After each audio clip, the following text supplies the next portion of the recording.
Alaska, the last frontier. For years it called out to me, begging me to come and see the vast wonders it beholds.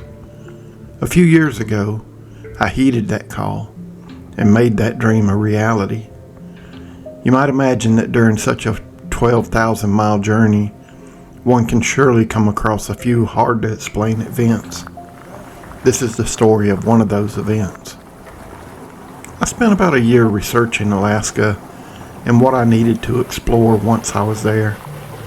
Today we'll talk about one of those explorations. One item of interest I found during my research was something called HAARP.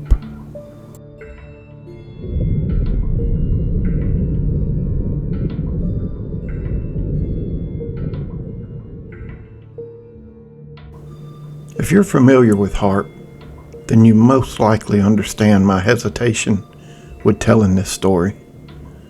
If you see a swarm of black SUVs heading towards my house, or if you spot any silent black helicopters over my house, well, no, I should have remained silent.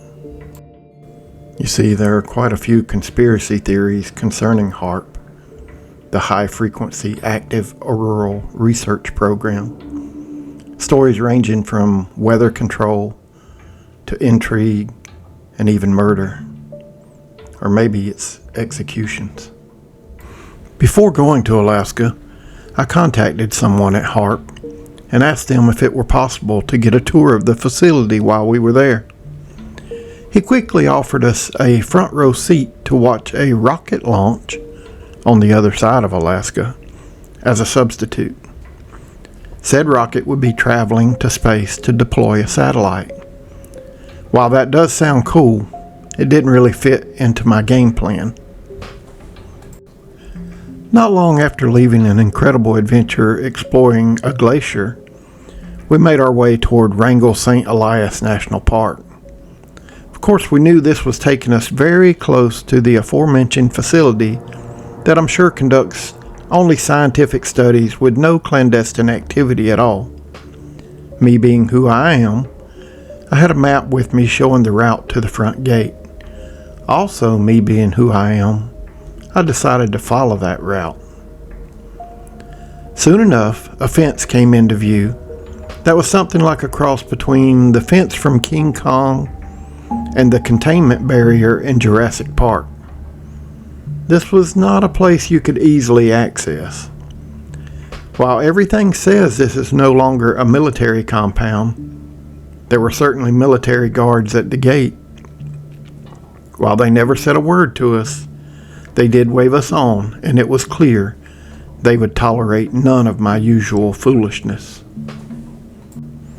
After leaving said non-threatening, non-secretive, purely safe establishment, it was time to find camp for the night. A cool thing about Alaska, if you don't see a sign that says no camping, you can pretty much camp there. This little tidbit was passed on to me from a border agent when we first arrived at the last frontier. With night rapidly approaching, I said night, not darkness, as we were there during the time of the midnight sun, I found a random, seldom traveled bit of two-track and took it. This little trail took us deeper and deeper into the woods.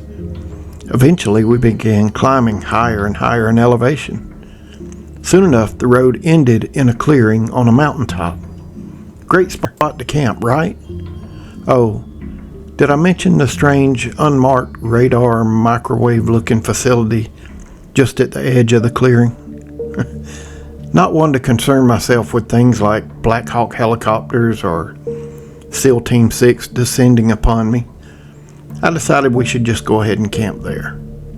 This probably goes without saying if you know me at all, but I'm an idiot. No, I wasn't abducted and replaced by a look-alike. Or was I? So here's the skinny on how that night went. We set up camp across the clearing from the radar thingy, and this was heavily protested by one member of our party, the smart one. Had a quick dinner of sandwiches and maybe even a Pop-Tart, and settled in for some much-needed rest.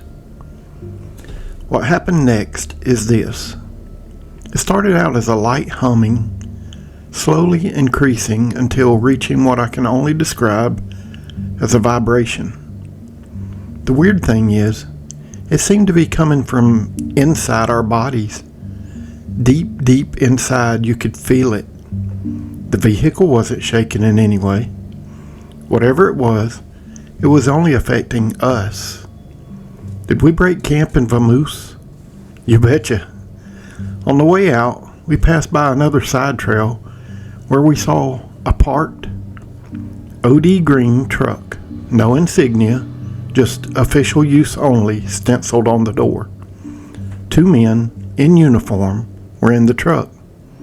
They just sat and observed as we skedaddled on by. I'm not sure at what point the vibration ceased, but by the time we reached the main road, it was gone. What happened that night on that hill? Your guess is as good as mine. I have no reason to doubt the military when they say HAARP is now a research facility owned and operated by the University of Alaska. I'm sure that what happened to us on that hill was some natural phenomenon, and the guys in that truck were there for just our safety.